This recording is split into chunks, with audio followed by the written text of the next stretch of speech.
Let's sing a song for our people, 'cause it's Monday.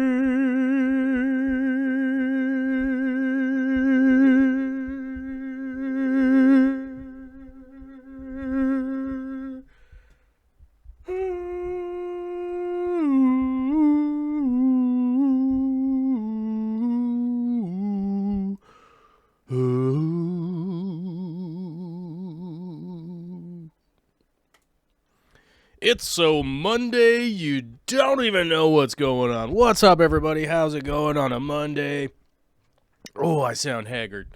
I do. I sound haggard. My apologies to everybody out there in the internet land, in the internet world, in the internet space. Yes, I sound like crap. My continued sounding like crap will continue for a while. As you guys noticed, today is Memorial Day. Happy Memorial Day to everyone out there. If you are not from the United States, Memorial Day might confuse you. Today is a day where we remember all of the lives lost in the armed forces over the years and years and years that we have been a country here in the United States. And my hat's off to everyone who is doing Memorial Day streams and stuff. There will be plenty of content for you out there in the world to remember the armed forces and whatnot. I am not personally going to be doing a show about that today, but we also want to think about some of the past and what it could mean for our fish hobby in the future. And how does that relate to non-military campaigns? Because, as you guys know, I'm not somebody who wants to sit around and talk about the military. As you know, I have expressed on numerous occasions the monumental amount of money that we spend on wartime campaigns and all this kind of craziness. It doesn't need to end, but it definitely needs to be curtailed and changed into certain things that look more like some of our previous projects in the United States, which would look similar to this emblem right here.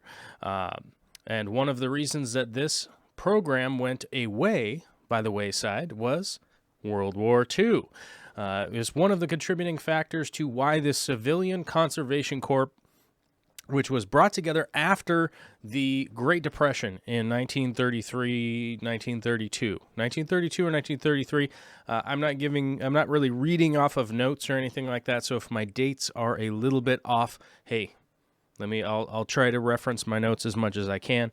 But the Civilian Conservation Corps was at one point in time about 500,000 people over the lifetime of its existence. Over about a 10-year period, was about 3 million people went out to work. And the reason I say people is that unfortunately this was a program designed to find something for young men to do after the Great Depression, to make some money, to get training, and to get by the way, the overall benefit of expanding and bringing infrastructure to our national forests, our state forests, local all that kind of.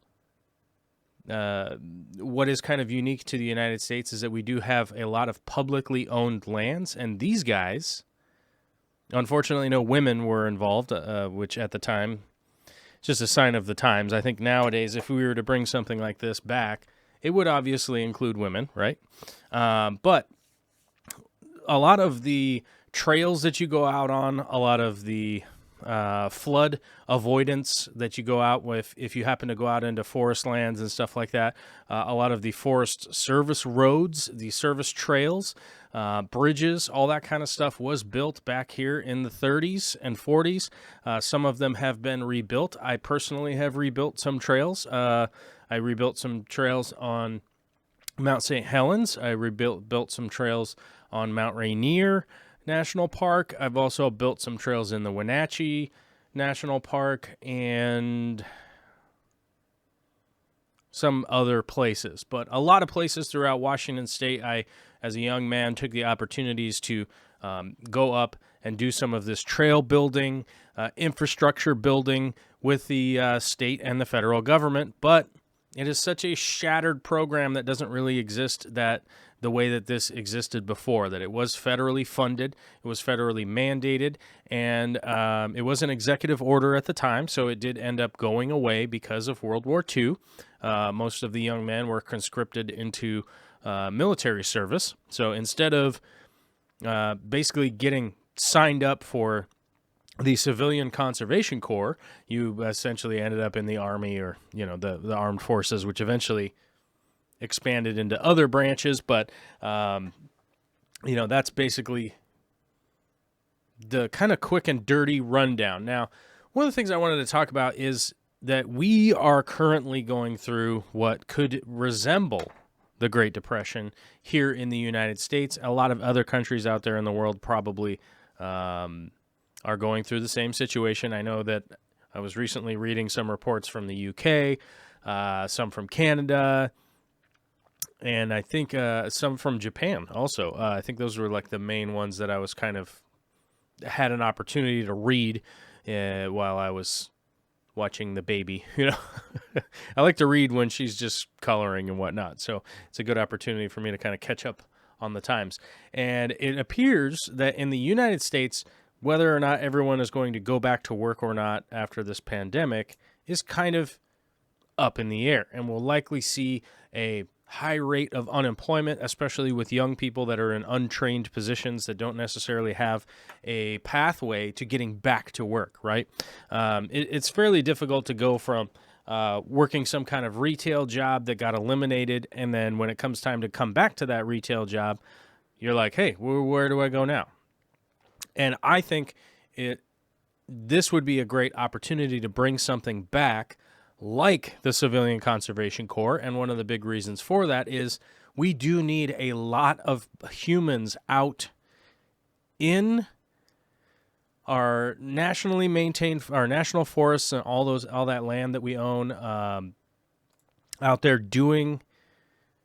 actually having their feet on the ground, standing next to what is going on. It is great for people to sit around and talk about how we need to try and bring back the EPA. We need to bolster the EPA or or NOAA or any of the kind of programs that we have right now. But those programs have no actionability if we don't have enough people on the ground to really kind of figure out what's going on. And I think that we know that we need to get people back out there, and we actually need to give them a reason to go out there, and a reason would be certain projects that need to happen. Now, we do know that eventually this coronavirus and whatnot will die down. We'll get some kind of therapy, some kind of whatever that will come along, and we are going to have a lot of people that are just essentially wandering around, maybe are unskilled. One of the biggest groups that opposed the Civilian Conservation Corps at the time were unions. So unionized tradesmen that generally had a skill, so that after the Depression they were able to take their skill out there and find jobs. They weren't finding those jobs. They were opposed to the Civilian Conservation Corps because they took in the people that had no skills or whatsoever, just a human body that's ready to go and ready to learn something. You could have spent, at least a couple of years working in the Civilian Conservation Corps. You did get a per diem. You got housing. You were housed in camps, but they did provide food and stuff like that. And you essentially learned a trade while also earning a little bit of money. So while this isn't a conscripted service or anything like that, you weren't signed up. You weren't going to go to jail if you decided to quit or anything like that. You weren't AWOL from it. But we are encountering a point in time in our society where people like Mike Rowe get a giant platform because he wants to he essentially wants to privatize these charitable organizations that are going to train people. And I think that's fantastic. That's great. The amount of people that can actually reach is just not, it's not enough. And Chris Holden says, how about the California Conservation Corps? Yes, that is one of the sort of similar programs that are out there, but obviously it being a state-run program, it's going to only have the ability to do state-funded stuff. So, all the state parks and stuff like that, they can work in, and I'm sure that they get permits to go out onto federal land and stuff like that. But we do need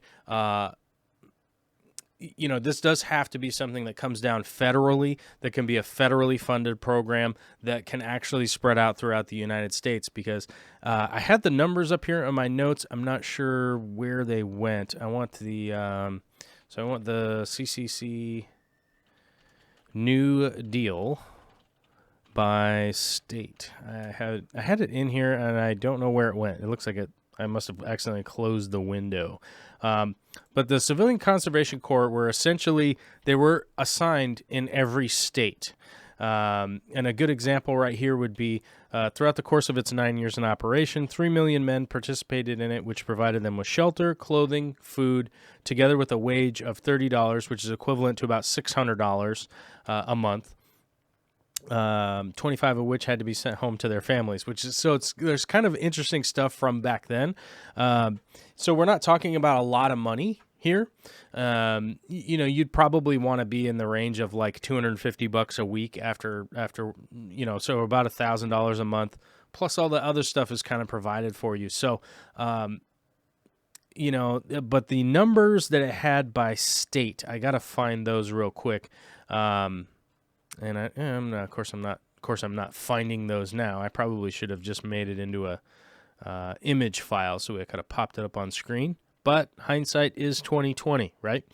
But essentially, the size of the state had more people going to it, but it was proportionally dialed in that way. So, like in Washington State, where I live, there was about 6,000 workers. In California, there was like 18,000 workers or something like that. So this isn't a huge monumental change per state, right? But state of Washington high schools. Like, how many are there?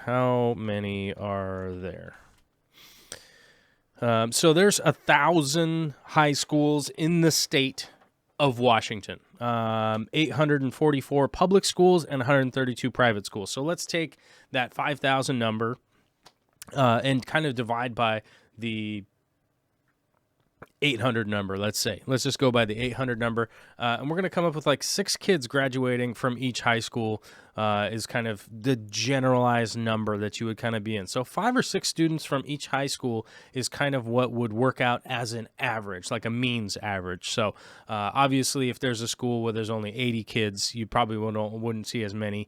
But let's say if it's just an application of kids graduating from high school and something to do.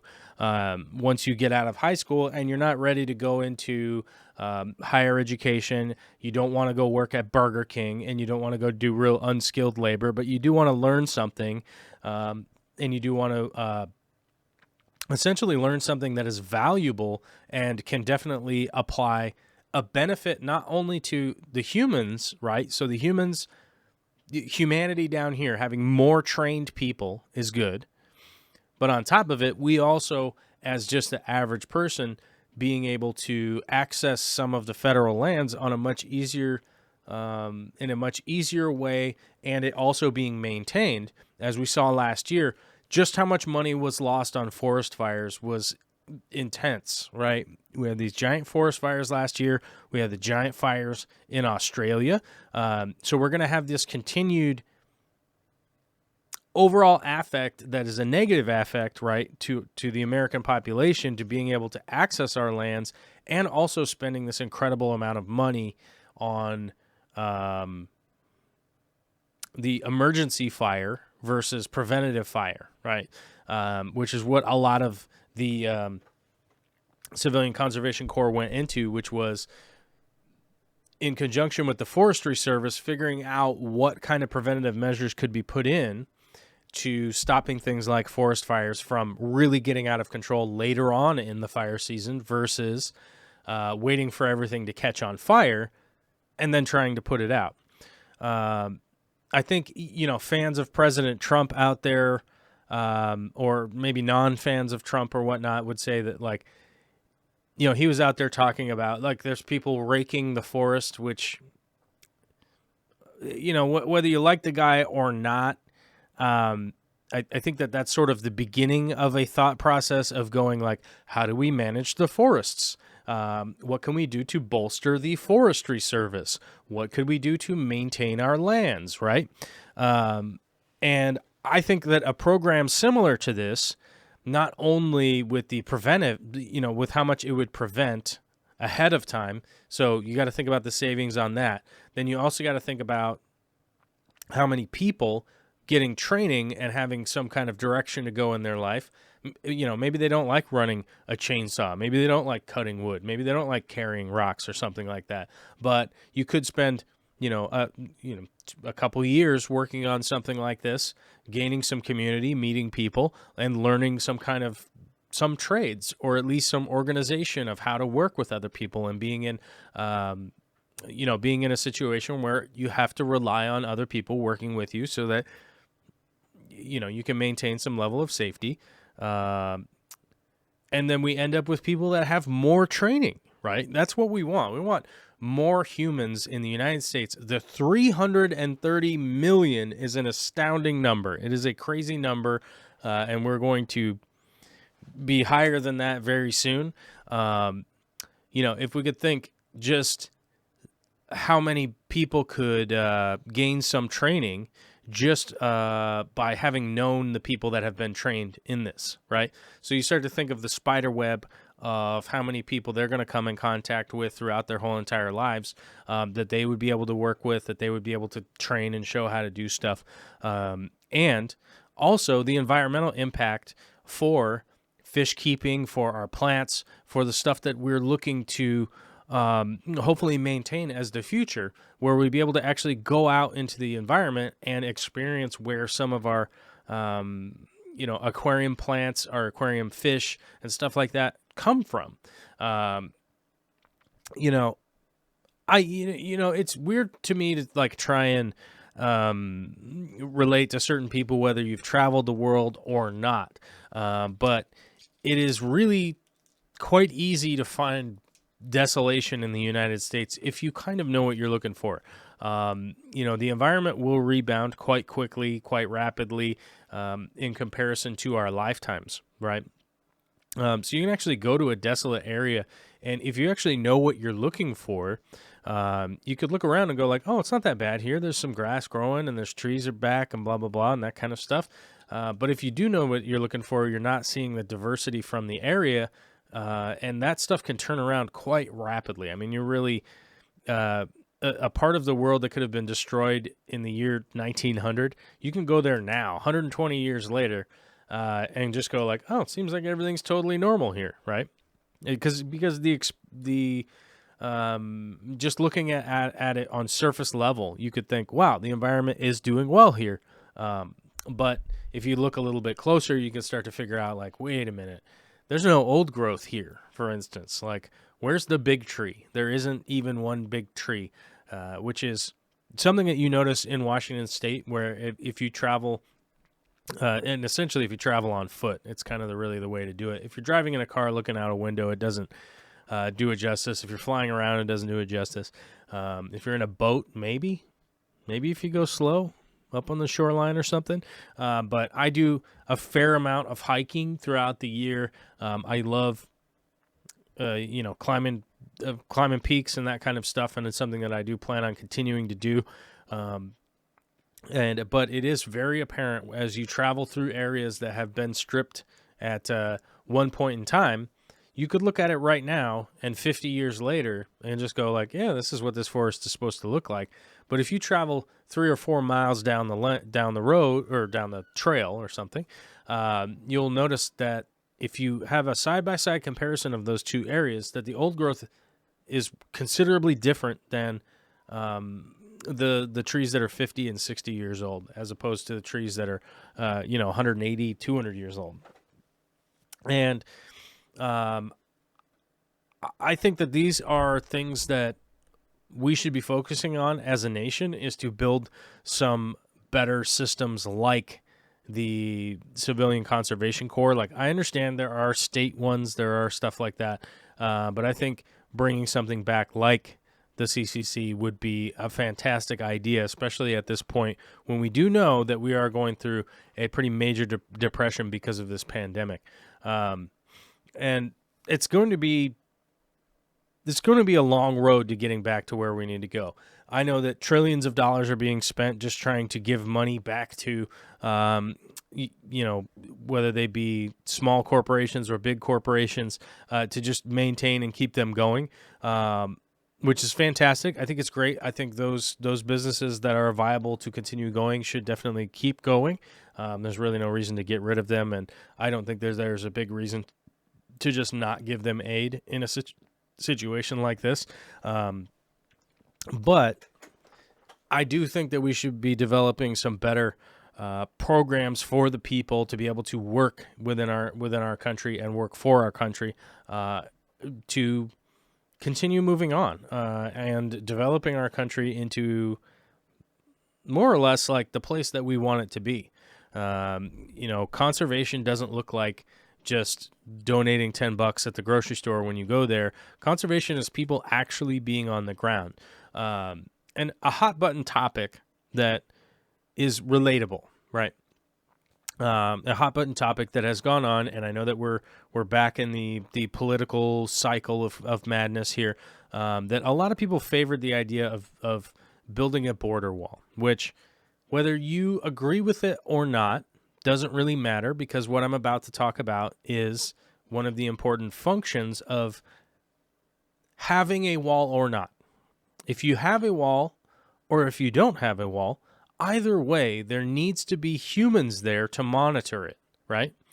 Now, the reason for that, just imagine if you have a wall somewhere and you're 100 miles away from it. Somebody walks up to it, they put a ladder on it, they climb up over your wall, and you're 100 miles away. It's not something that impedes the individual person from enacting something towards this object, right? You still need people there to monitor it, whether or not you agree from the fiduciary side or whether or not you agree from the political side or whatnot. You still need humans to be there. And let's take the Great Wall of China as an example. If you actually look at the Great Wall of China, you will notice that there's all these little, they look little when you look in a picture, but there's these little towers, right? So it's a length of wall, a tower, a length of wall, a tower, a length of wall, a tower. Now, each bit of those towers housed soldiers, and people that were on watch, right? So that is the parallel idea that I would bring to our environment, right? If our environment is just existing and no one is observing it and no one is there to, at the very least, sound the alarm if something is going on, we just end up with, oh, I guess something bad happened 5 years ago, right? Like, where'd the salmon go? I guess the salmon are all gone. Wait, was no one here? No one was here. Oh, no one was here. Oh, okay. So nobody was here to notice that the salmons was gone. So that's kind of more to the point of whether you care about the environment politically or not, we still need people there to actually see, monitor things, and know what's going on. And that's the same thing for our fish tanks. If you just set up a fish tank, leave it there, and come back 2 months later, there's been, you don't know what happened. What happened? Oh, everything died. Okay, well, shucks. I guess no one was here to even notice that the ammonia went out of control. A bunch of things died, which made the ammonia go higher, right? Because all of the decay and things that were going on, and nobody intervened and nothing happened, and then everything just ended up dying off. And we ended up with one plant taking over the whole entire tank, and it's just growing out the top now. And hey, there's our fish tank. The unfortunate thing is that our environment is affected by humans, whether we like it or not. Even if just by the extension of a physical intervention, thinking like a highway running up through the mountains and going through, that's an affect. It's going to be affected one way or another. Now, if there aren't people there to actually observe what the hell is going on, we won't know if we've made the right decision or made the wrong decision or anything like that. So it does become a little bit confusing, but I think something like this program could readily, give a bunch of the kind of tradespeople, right? Men and women that don't want to work those menial jobs, but maybe they don't have the direct trade school avenue to go down. I think from my own personal experiences living in the United States, working in the United States, training workers, scheduling workers, all that kind of stuff, you start to realize that there's a large population of, for lack of a better way to put it, humans, because it's men, it's women, it's a very diverse group of humans in the United States that maybe don't have any direction. Maybe they're 20 years old and they just haven't figured out what they want to do yet. Maybe they think some things are entertaining or not. Hold on. I got to hit the cough button. I'm muting myself.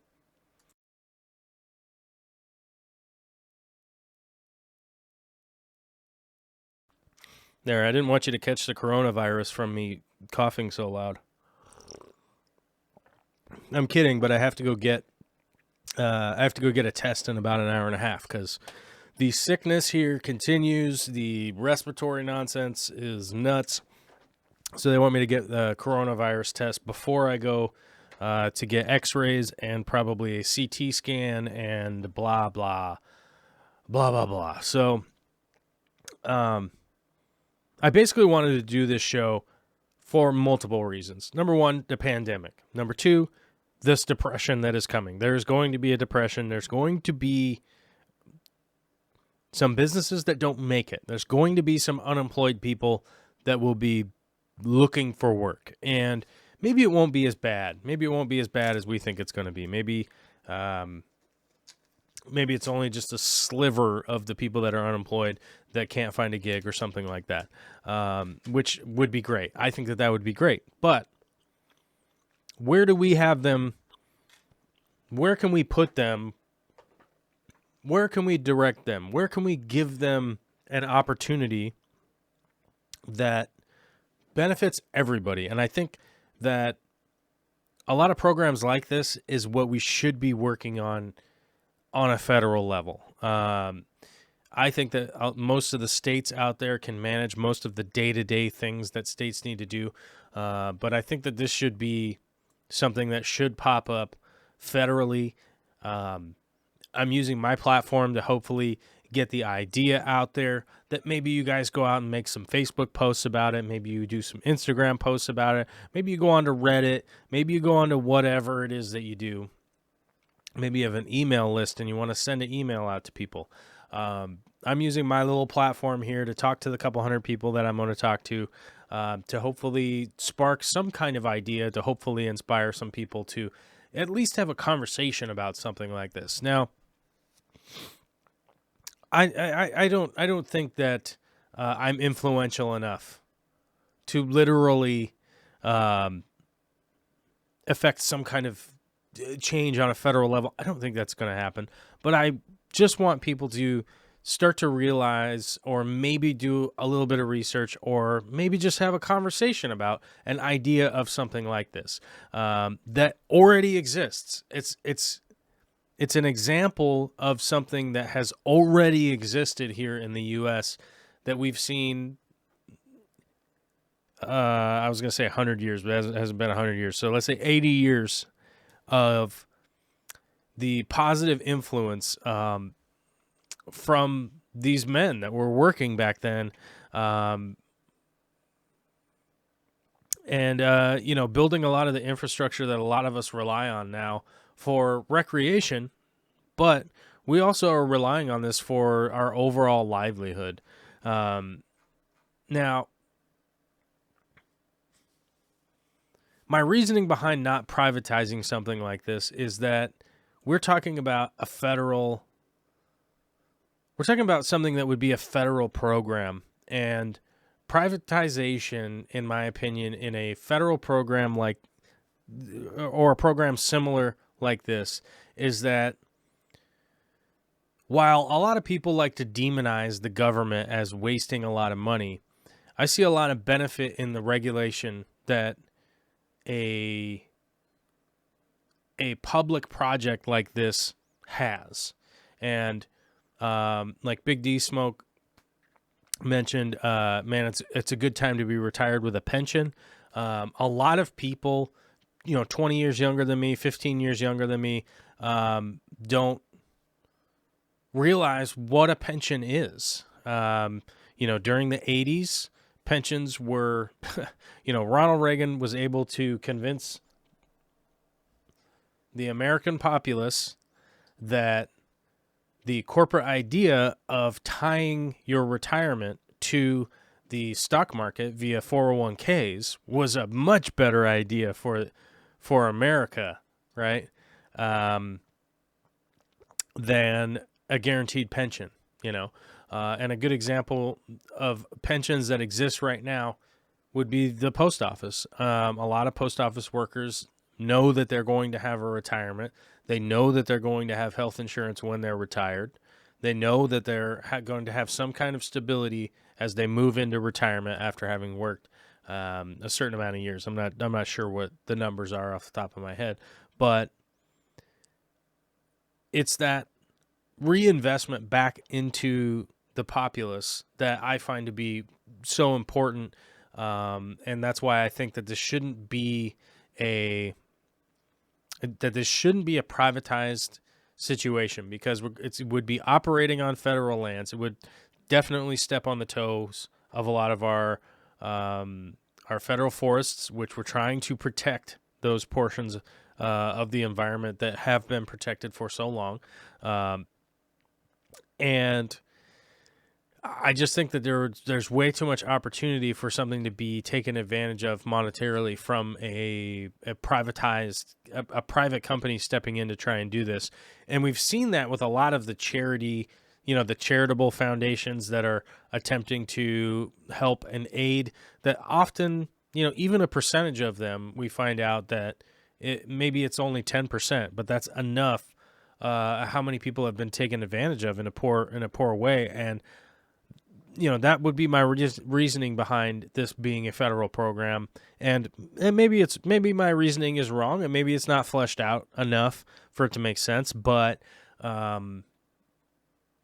that's pretty much my reasoning for it to be a federal program versus versus just hoping that the private sector will take care of it. Because it's been proven over the last 80 years. 100 years that the private sector isn't going to value the environment over money, right? And whether people want to argue with me on that or not, I think a sensible argument, I would love to hear a sensible argument. I don't want to hear people just yell at me and tell me that you're wrong, dude. And that's a lot of what happens with the internet nowadays, and I get it. It's all good. But anyhow, that's my piece on the Civilian Conservation Corps, which I think is a monumental program. I hope people get a chance to go look it up. why it would be applicable to a time like now, a time because we're kind of looking at the same sort of situation when this came to be. As you can see that, a young man's opportunity for work, play, study, and health. Not bad. Not a bad idea, right? I don't think it's a bad idea, and I think I would love to see it return. I would love to see it return on a federal level so that all states would be able to have access to this. Yeah, that's all my reasoning behind it. I don't know. I'm kind of at the point now where I'm like, I've talked about this a lot and no one seems to be commenting or anything like that. So it's turning into a one-sided conversation where I'm sort of preaching off of a box over here. And so I'm just going to wind down and go into a segue of our commercial for the day. You guys know that this, you guys know that this show is fan-funded by you guys, the Oceaneers. We like to is like our kind of joke name for the fans that watch the show. You can see down here in the corner, I've got the Patreon, I've got the YouTube members. Let's update those real quick. The YouTube members, sadly, ever so sadly, we play a quiet trumpet into the sky, has gone down. We've gone down to 92 members, which, hey, thank you very much. Regardless of how many members we have, 92 is amazing, and I think that that's it's just amazing. It just really is. So, but thank you everybody for supporting over there. And then Patreon is a easier way to support the channel, I think, personally, just because it's more interactive. You could post stuff up on there.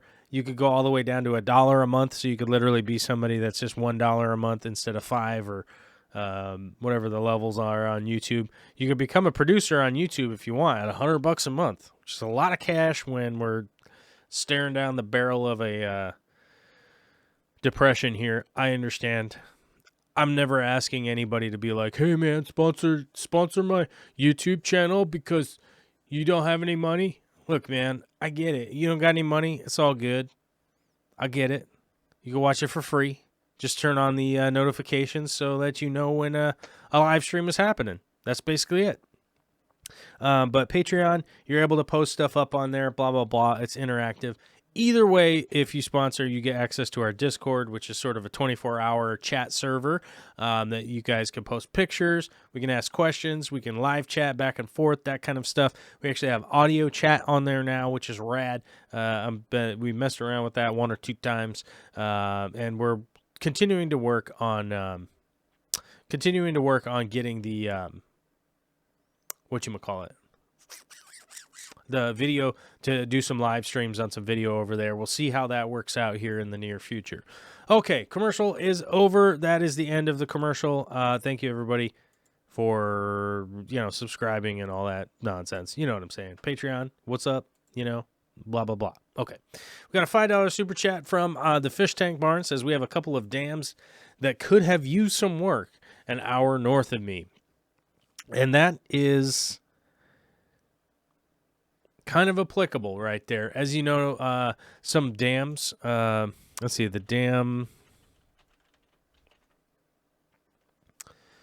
I can't remember the name of the dams. Let's look these up real quick. Here we go. So in, what is it, northern Michigan or is it central Michigan? I'm not 100% on the geography of the dams that collapsed, but where is the name of them? Beaverton, Michigan. The Tittabawassee. I probably just got demonetized. The Tittabawassee. Like, seriously, what are you guys doing throwing those kinds of names down? No, I'm from Washington State. A lot of things are named after native things, and that's probably what that is. It's probably native, and I don't know how to say it correctly, so I'll just say it wrong and get demonetized. Yeah. So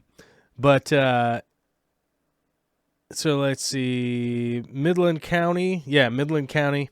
3,500 homes and 10,000 people so far have been affected. 2 dams collapsed. I think it was 2.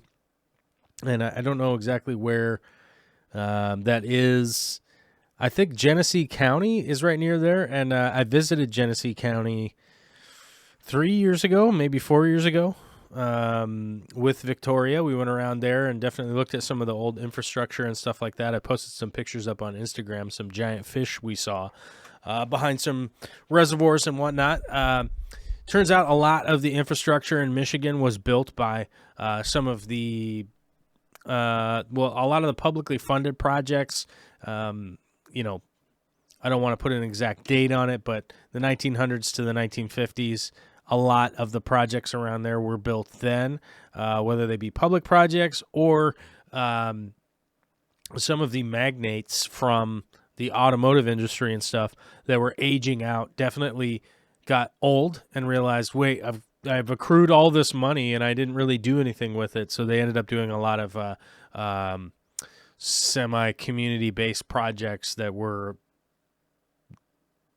basically just kind of blowing money at the time to try and,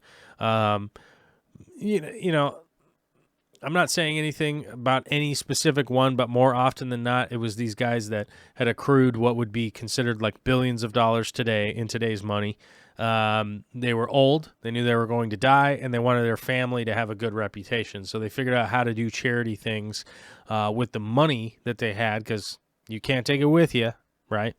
And wanted to just leave a good impression on the future of their family. So the next generations, people would think of them as like, wow, you're so charitable, which is the unfortunate side of capitalism, is that somebody ends up winning. When you're talking about just strict capitalism, that's unregulated capitalism, it looks like the board game Monopoly. Somebody just wins all the money at the end.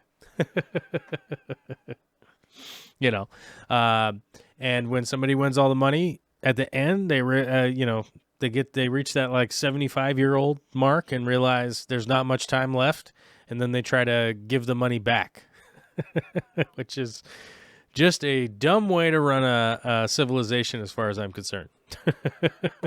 It's just weird. I'm all for people getting ahead and doing well, but it seems weird to me that anybody would capture $1 billion and then just act like that's normal, because it's not. In today's dollars, I don't think it's that weird that somebody would have $1 million. I don't think it's that weird that somebody would have 10 million. But you start to reach a point where $1 billion is just such an incredibly different number than $1 million. And as everyday average people walking around, I hear people say billion like it's million. I hear, people think that that's an interchangeable number, and it really isn't. $1 billion is just monumentally so much more than $1 million. It's very confusing for people, I think, to just get a grasp on the numbers. I remember somebody was saying if you wanted to count to 1 million, what's that statistic? Let's see here. I think it's 11 days. Count to 1 million versus billion. Dun, dun, dun, dun. 1 million may be big, but 1 billion is a lot bigger. How long to count to 1 billion versus 1 million? So, as above 1 million seconds is 11.5 days, right? So if you counted like 1, 2, 3, 4, 5, right? If you were just following the seconds, it would take you 11.5 days nonstop, as opposed to 1 billion seconds, which is 31.71 years, right? So you got to think about just kind of how wild that differentiation is. The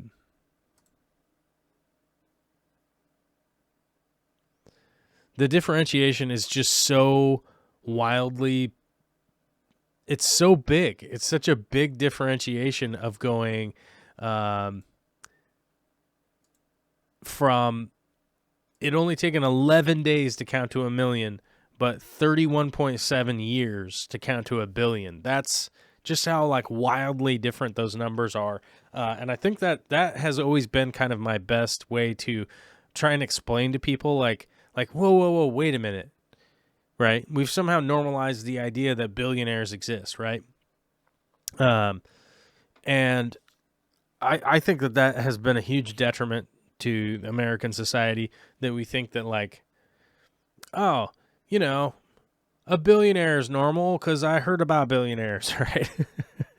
uh, so, I think we've normalized that within our culture. And, one of the things I definitely noticed when I was in Michigan, when those dams had, where those dams collapsed the other day, I don't know if that's the right word for it, blew out and washed away homes, flooded the place. In that same area, I definitely went around and read the plaques and read about the projects that were done by these billionaires and stuff. And you realize, like, hey, I have gratitude for those projects that were done, 100%. Like, I have gratitude for people doing good in the world. I certainly do. But did that good in the world actually outshine the years and years and years and years, right? So the decades of, potential abuse and hoarding of resources, right? I don't know. To me, it feels like building some ponds and roads and stuff like that doesn't really make up for it, personally. But yeah, I'm on a weird tangent today. It is Memorial Day, and I definitely want to, I don't know, kind of tie in our conversation in regards to, fishing and fish keeping, plant keeping, the hobby that we like to do, the aquaculture, which I think is very important for the future of our next generations. I have a kid now. I have a daughter. I have a wonderful, lovely daughter. A lot of you out there have kids too. And trying to consider and think of milestone type projects that we could do to try and make their future better is something that I definitely like to focus on. Whether it just be YouTube videos or not. I mean, that's something I try to focus on, to try and share some information to make things a little bit easier for everybody, to try and share things like, the environment or the ecology of the planted aquarium, right, with our next generation. So we shall see.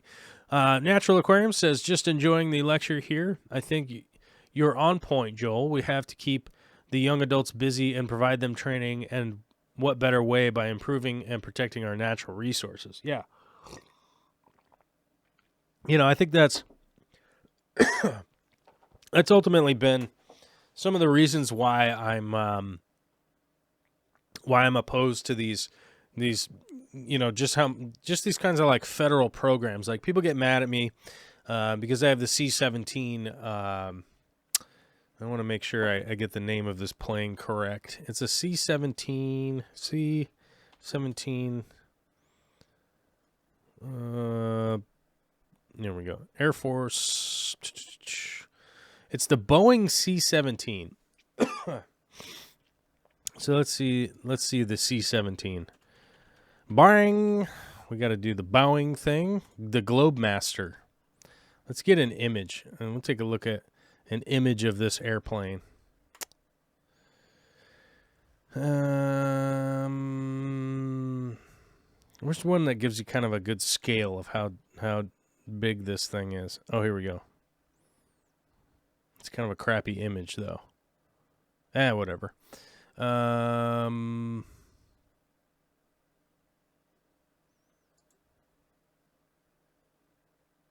Let's go save image as. Save. There we go. And then we can pop this thing up. Add source. Media files. There we go. Probably going to drop it right on my face. Yep, there we go. Right over my face. So this plane here flies over my house on a regular basis, very low, because it's landing over at Joint Base Lewis McChord, right? This is a huge plane, and I wonder what the operational cost is normally on this, because I did look this up. Globemaster operational cost. I looked this up a while ago, and I think it's something in the range of.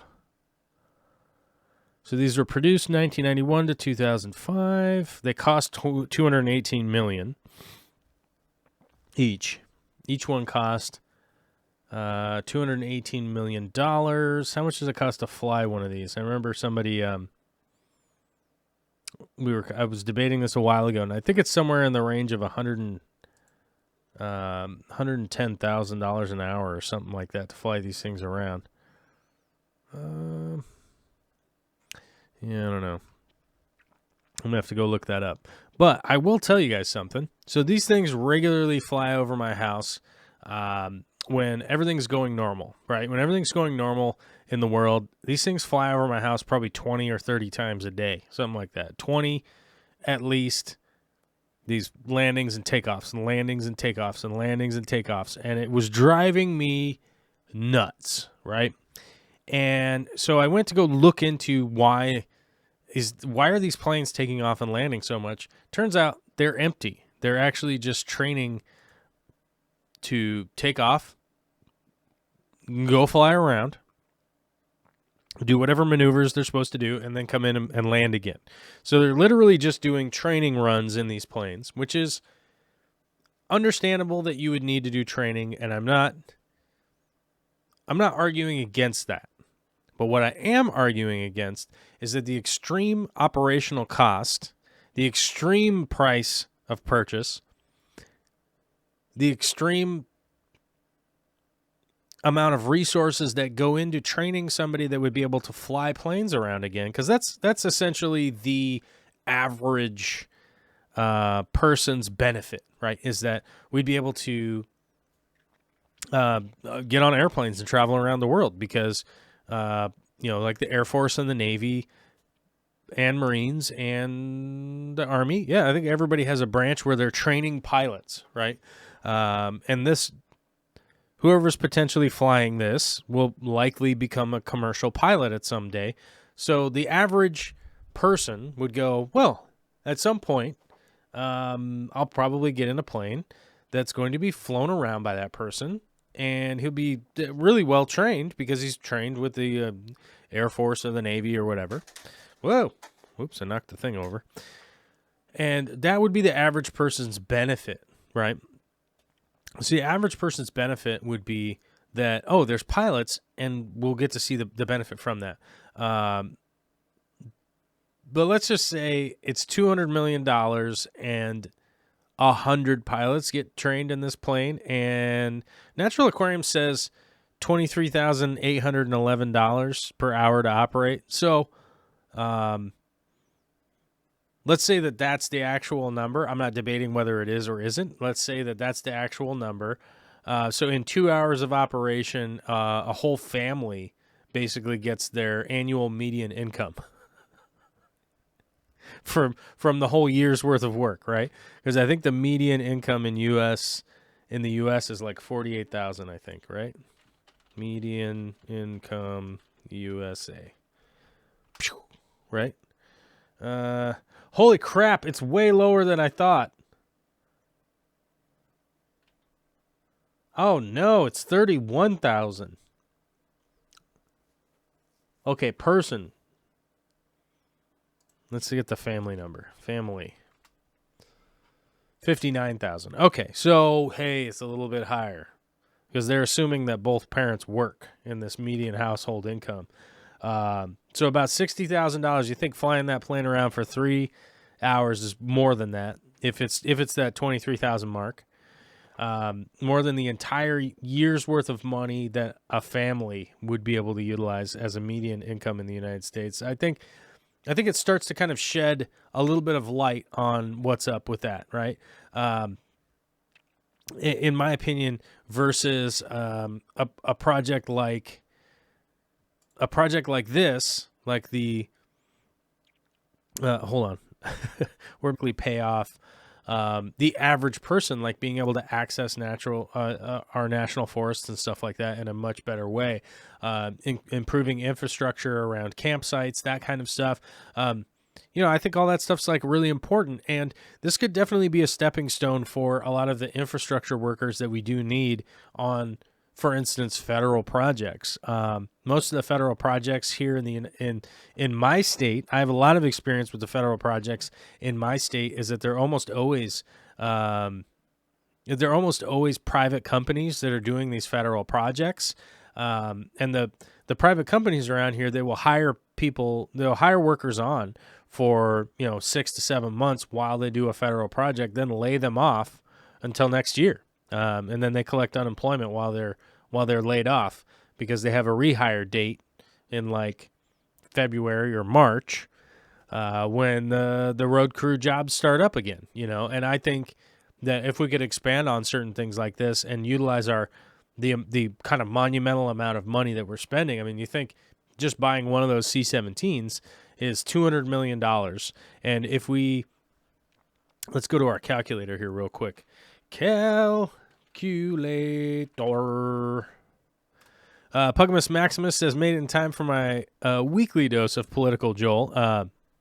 The thing is, I do get kind of political on the show, but today is a holiday, so I definitely wanted to highlight some of the history of the U.S., spark a conversation about what people could be kind of thinking about in regards to the United States, what some of the projects and things that we had going on in the U.S. previous to, kind of how things are set up now.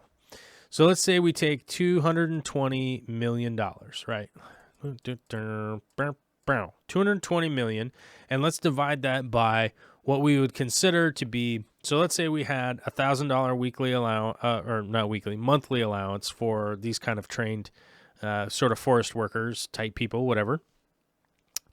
So we take $1,000 per diem. Let's call it like their per diem. We'd say it's $1,000 a month to feed them and that kind of stuff, and $1,000 a month to kind of per person organize the whole thing. So let's take that and we'll divide it by $36,000, right? Oops, I put too many zeros. How do I delete a zero? Oh, I just want to delete 1 0. The online calculator is not being helpful here. How do I go back one? Oh, crap. If I hit this, yeah. It got us. The online calculator failed us again. Oops. Can I back? I can't backspace? Come on. 2. Clear. This is the worst calculator ever. 220,000, 220 million. And we'll go divide that by 36,123,000. Okay, there we go.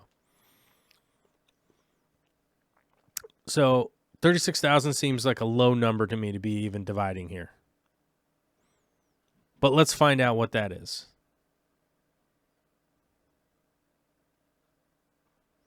Why is that? This is weird. So let's go 2, 2, 0, 0, 0, 0, 0, 0, 0, 220 million. We're going to divide by 36, 1, 2, 3. Enter. Okay. So we have 600 or 6,000. So it goes to about 6,200. Boom. There we go. So we're talking about a potential situation where we're going to train 6,200 people, right, throughout a whole entire year, also pay them a little bit and train them a little bit, and then there's obviously cost and overhead and whatnot. But you start to get into the idea of like, wait a minute, maybe the Air Force just has 5 less cargo planes, right? And then you kind of go, well, that's not that big of a deal, because if we multiply that number by 5, right, then you start to look at like, oh, 30,000 people. But let's say we just kind of double that number again or whatnot. You start to really get to a point where you're going like, oh, these are actual numbers that are regularly spent on something that doesn't really have a direct impact to the overall health and well-being of the average American citizen, and also if you are a part of the globe, right? It's just better for the environment, for everybody in the world, for trying to have a healthier environment. It's better for everybody, right?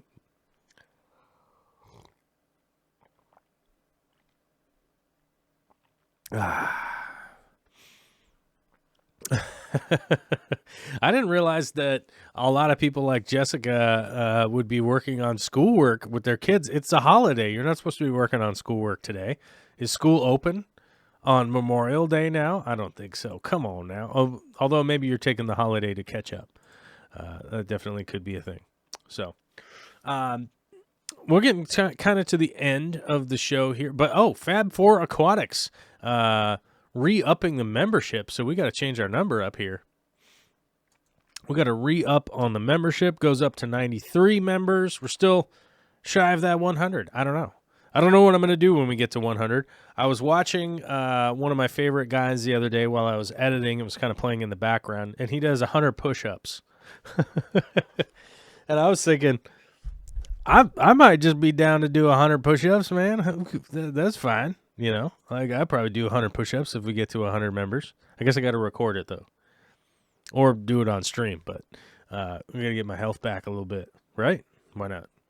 But speaking of my health and getting my health back, I think I'm kind of to the point where I'm going to start coughing a lot while I try to continue talking endlessly into people's ears. This video will be public, though. I think this one's going to go up publicly. So anybody that's watching now, it will be easy for you to find it again. 7 likes. That seems a little bit shy of our average number of likes, but what are you going to do? I guess people are not dishing out the likes on a Memorial Day. They don't like hitting the like button on a Memorial Day. They're like, screw that. I'm not doing any of that nonsense. Although, also, I don't know if this ever sent out any notifications, or maybe people are out there teaching their kids stuff on Memorial Day. Who knows? I don't know. Let's pin the merchandise. Why not? Let's pop that up there. Shout out to the merchandise. Let's pin this one to the top. I like this one better. Some of the shrimp merchandise that I have posted on the Teespring has started to arrive at some people's homes, which is super cool. That even though the pandemic was karate kicking Teespring, seems like they're catching back up again, which is great. So it's good to see some of the merch getting out there. I'd love to see some action shots of that when people get them in, do some karate kick maneuvers, and have somebody take pictures of you doing karate chops and stuff with your merch on. Always be good to have your merch on, right?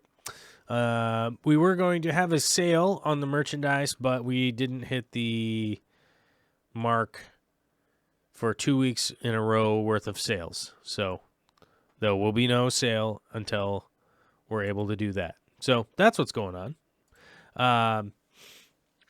Fab4 Aquatics says we'll sponsor a giveaway when you hit 100. Let's get there. Have a great Memorial Day, everyone. Hey, as long as it's not sponsored by me, I can't do a giveaway in regards to any kind of people paying money to be involved in the channel or anything like that. So I would have to have nothing to do with it because of the law.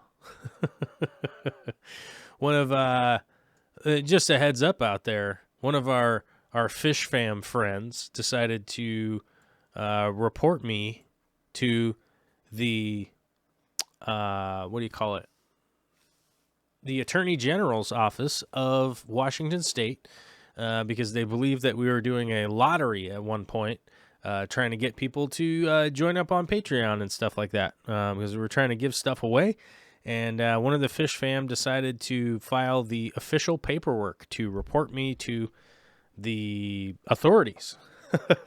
So, if Fab4 wants to do a sponsored giveaway, you can. I'm not I won't have anything to do with it though, because it is against the law for me to say exchange any money for entries or anything like that into any kind of giveaway. Yeah. So that's the deal. But Cooley Kev says, I see 34 likes. Oh, cool. Well, that's good. That's good. But yeah, that's as I've mentioned in the past, having interactions with the internet is always kind of a weird crapshoot. I've met so many awesome people. I've also met a lot of kind of dirtbags throughout the years, so it's always kind of interesting, like who you're going to encounter in the world and who you're not going to encounter in the world. Apugamus Maximus says, let's talk about careers to get into for post-pandemic. Actually, yeah, that's what most of the Civilian Conservation Corps, this whole stream was about at the beginning. Was literally about that. It was literally about hopefully something like the Civilian Conservation Corps will hopefully give opportunity to some of those people as we do get out of this pandemic. We are going to have a depression, whether we like it or not. So it's definitely one of those things. Alyssa Bentley got the shrimp sticker. So the shrimp sticker looks dope. She sent a picture of it. I still haven't received mine yet. I don't have a clue why. I'm sure they will send me an email or something to let me know. They said mine was delayed.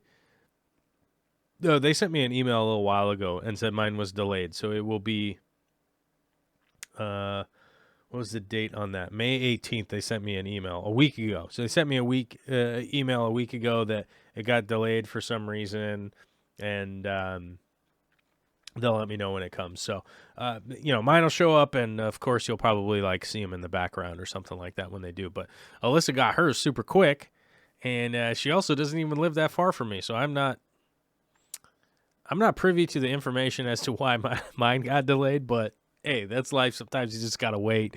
So I'll just wait and wait for my shrimp stickers. We'll see.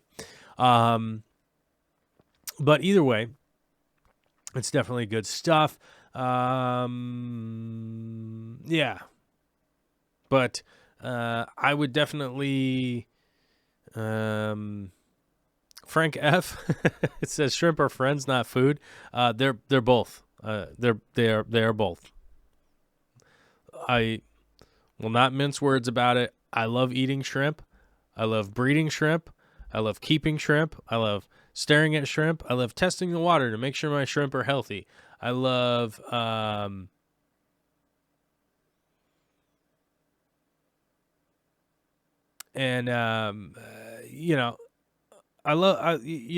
love everything about shrimp. They're a very nutritious form of sustenance for humans to be consuming. They're pretty much just kind of one of the personal. They're kind of just one of my personal favorite things, man. They just really are. I just think they're both, and that's an unfortunate thing, I think I've spoken on this before previously, like on stream and stuff like that. That I am an omnivore. I do eat meat and vegetables at this point. I have been a vegan for in my past for over 5 years, so I do know what it's like to not eat meat at all. And I personally, this is my personal viewpoint, is that a balance between the two, a healthy balance between the two, an engaged balance between the two is probably the best avenue for me personally. It might be different for other people out there, but I feel that like a balanced diet between the two, and also having and also having a relationship with the food that you're eating is very important. And throughout some of the projects that I got going on this year, I hope to get some of those videos out to you guys by the fall. We're just going to continue working on them as much as I can, and hopefully get some more of that stuff to you. But it's been an extremely long process. I have not been able to work. I definitely have been struggling health-wise right now, and I'm not trying to overplay it, but I'm also not trying to underplay it, because I do have a tendency to just act like everything's fine and everything is good. But I do have I do have medical professionals that are working on it, and I am scheduled to do those appointments and stuff. So hopefully things will improve here in the next in the near future. But I don't want to like spoiler alert anything, but my health has not been great. I have not been able to maintain the endurance that I normally do. So I'm just kind of doing the best I can to manage in between the food, in between the two, and still also managing working from home, taking care of Olivia, doing all that kind of stuff. It's just been it's been a little bit rough, but hey, everybody's having it rough out there. There's a freaking pandemic on, and I don't want to try to downplay that either. That is a big situation that everybody has going on. So it's not like I'm trying to just say like, oh, boo-hoo, woe is me. Like we all have trials and tribulations, and we're just all going to keep rocking and rolling. So yeah, it's 2020, right? Love you guys. I'm going to get going because I got to go to my coronavirus test. It's just like, it's like the stupidest thing to say, but that's what I got to do here shortly. So I got to, grab my mask and drive off to go get tested if I have the corona or not, which is crazy because the closest testing site is 12 miles away. So I don't understand how we've managed to ramp up testing enough, which I don't think we have, because I have to drive 12 miles to go get a test, which is it's weird, but that's how it's going. Aaron Webb's just checking in, says have not been able to watch since I went back to work. Glad I was able to sit in today. So if you guys know most of the live streams that I'm doing now, I just want to know there's, 60-something people right now. I don't know. The stupid counter is not working properly. But to everybody that's watching right now, I'm still doing the live streams. They just go unlisted after they're done. So turn on your notifications. Make sure your notifications go to your phone or your email or whatever, however you like to get your notifications. When you get the notification, you don't have to watch right away, but you'll get a link in there so you'll be able to rewatch the streams later. I'm not leaving them all public on the channel anymore. It realistically, the algorithm punishes a channel that does too many live streams. Realistically, that's just realistically how it goes. So I'm doing this over the next probably 30 to 40 more days and see how it works out. But we should be good. Should be good to go. Hope everybody has a fantastic week. Maybe I'll be back before Friday. Who knows? I don't know. If you got notifications, then you'll have them, right? Yeah. All right.